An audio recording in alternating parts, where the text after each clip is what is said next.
Welcome back dear student, आपका फिर से स्वागत है फार्मा गाइड हिंदी पे।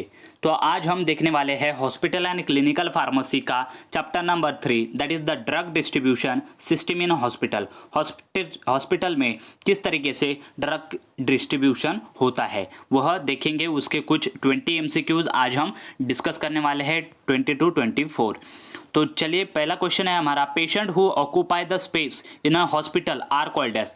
ऐसे पेशेंट जो कि हॉस्पिटल में जो है स्पेस ऑक्यूपाई कर सकते हैं उन्हें क्या बोलते हैं हम? In patient, out patient, ambulatory patient, operating patient. तो कौन से पेशेंट उन्हें हम कह सकते हैं? तो in patient. Option A is correct answer.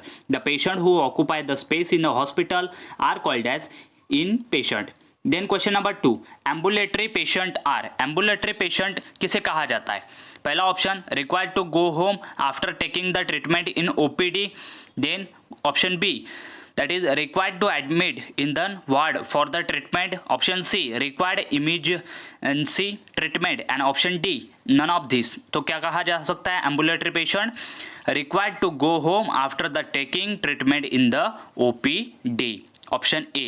Then question number 3, deals with majority care for the daily personal health needs. तो क्या हो सकता है इसका? tertiary care, emergency care, primary care, all of these. तो क्या हो सकता है option number C, that is primary care deals with the majority care for the daily personal health needs.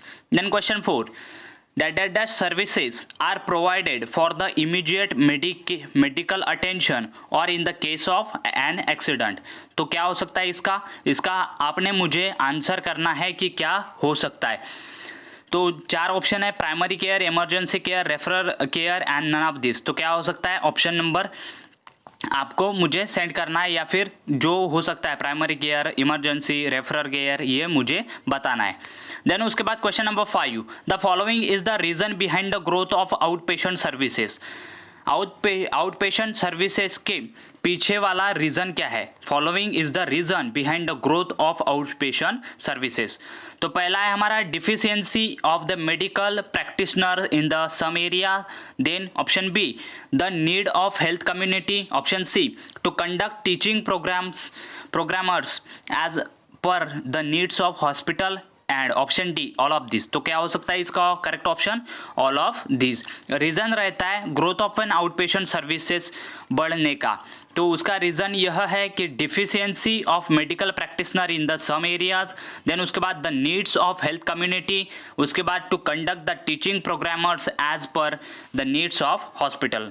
Option D is correct answer. Then question number 6, then question number 6 is 24-hour services are given to the patient who required immediate care for the survival are called as। 24 hour की services दी जाती है कौन से patient को? Who required immediate care for the survival are called as. उन्हें क्या कहा जाता है? Emergency out patient, referral out patient, special out patient, या फिर जनरल आउट पेशेंट। तो क्या कहा जाता है जिन्हें 24 आवर सर्विस दी जाती है? तो उन पेशेंट को कहा जाता है emergency out patient. Option A is correct answer. Then question number 7, emergency services is for how many hours. Emergency services कितने हावर के लिए रहती है, कितने घंटे के लिए रहती है? 24 आवर, 12 आवर, 20 आवर, या फिर 8 आवर। तो कितने घंटे के लिए रहती है? 24 hour. Option A is correct answer. Then question number 8, the patient are referred to the hospital for the specific purpose due to the lack of facilities available with the clinic। तो उन patient को क्या कहा जाता है? Emergency out patient, specific out patient, referral out patient, या फिर general out patient. तो उन पेशेंट को क्या कहा जाता है? उन पेशेंट को कहा जाता है referral out patient. Option C is correct answer. Then उसके बाद question number 9, prescription is dispense by the. Prescription किसके द्वारा डिस्पेंस की जाती है? फिजिशियन, डॉक्टर, पेशेंट, या फिर फार्मासिस्ट। तो prescription is dispense by the pharmacist. Then question number 10, for the waiting patients the prescription is identified by. जो waiting patient रहते हैं उनके लिए प्रिस्क्रिप्शन आइडेंटिफाइड की जाती है नंबर से, नेम से, एड्रेस से, मेडिसिन इज डायरेक्टली डिस्पेंस। तो कैसे की जाती है प्रिस्क्रिप्शन पेशेंट को डिस्पेंस? तो वह की जाती है नंबर से। उसके बाद question number 11, combine in patient and out patient unit with services provided from the same window for the out patient dispensary. तो यह स्टेटमेंट ट्रू है, फॉल्स है, नन है या फिर समटाइम्स। तो क्या हो सकता है इसका करेक्ट आंसर? तो इसका करेक्ट आंसर है ट्रू। देन उसके बाद question number 12, the patient those get hospitalize for the treatment are called as. जो पेशेंट हॉस्पिटल में ट्रीटमेंट के लिए हॉस्पिटलाइज किए जाते हैं, भर्ती किए जाते हैं, उन्हें क्या कहा जाता है? In patient, ambulatory patient, general patient या फिर आउट पेशेंट। तो क्या कहा जाता है उन्हें कहा जाता है in patient. Then question number 30, the patients are one who decide the image of an hospital as per the services received by them.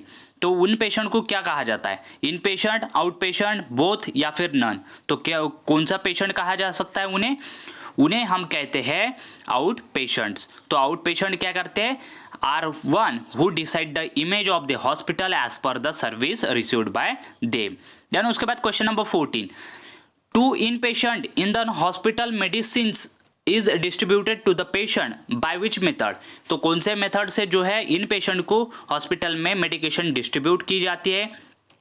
पहला है न्यूमेरिकल मेथड, दूसरा है अरेंज इन द कंटेनर, तीसरा है फ्लोर स्टॉक सिस्टम या फिर all of this. तो कौन से मेथड से इन पेशेंट को जो है मेडिकेशन डिस्ट्रीब्यूट की जाती है? तो floor stock system, option C is correct answer.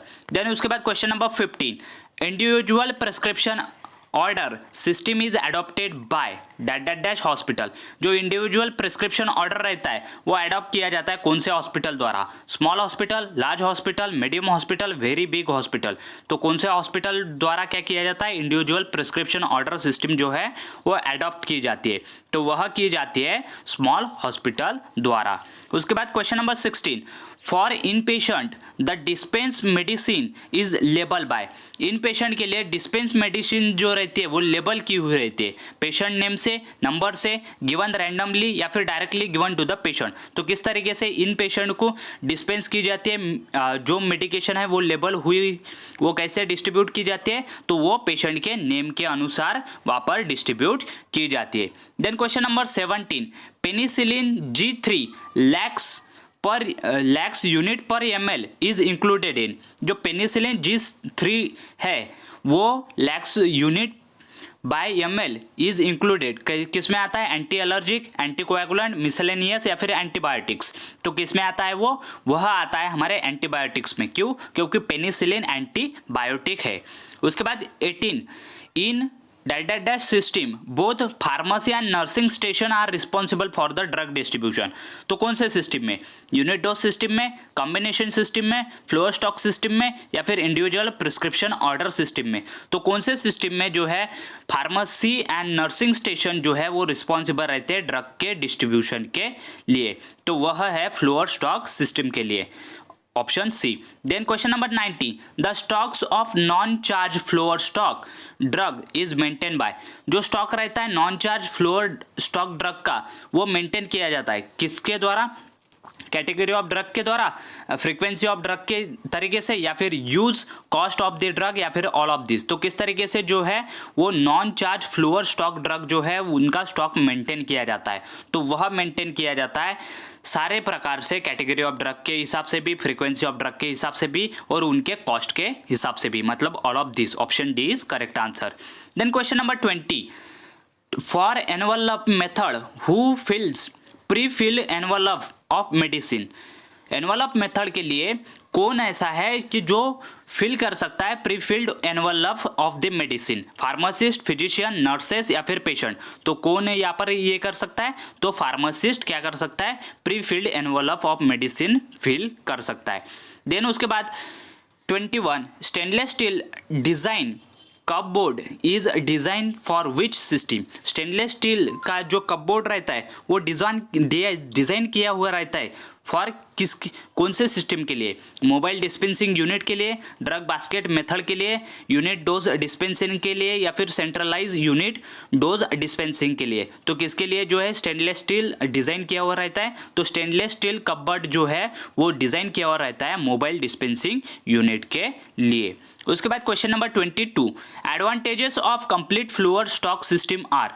जो कंप्लीट फ्लोअर स्टॉक सिस्टम है उसके एडवांटेज तो एडवांटेजेस क्या है कंप्लीट फ्लोअर स्टॉक सिस्टम के, required drug are specially available, minimize return of medicine to pharmacies, या फिर reduction in the patient prescription order, या फिर ऑल ऑफ दिस। तो क्या हो सकता है advantages of complete floor stock system का, तो वह है ऑल ऑफ दिस, मतलब सारे ही कंप्लीट फ्लोअर स्टॉक सिस्टम के एडवांटेजेस है। Required drug are specially available, minimize the return of medicine to the pharmacies, then reduction in the patient prescription order. Then question number 23, satellite pharmacy is located at, satellite pharmacy located कहाँ पर रहती है, हर floor पर, each floor, then for second floor one pharmacy, only one in the hospital, या फिर depend on the hospital type. तो कौन सा हो सकता है इसका correct option, satellite pharmacy is located in each floor. Then उसके बाद लास्ट क्वेश्चन 24 वाला, CUDDS स्टैंड फॉर, CUDDS किसके लिए स्टैंड होता है, centralise unit dose drug distribution system, option ए,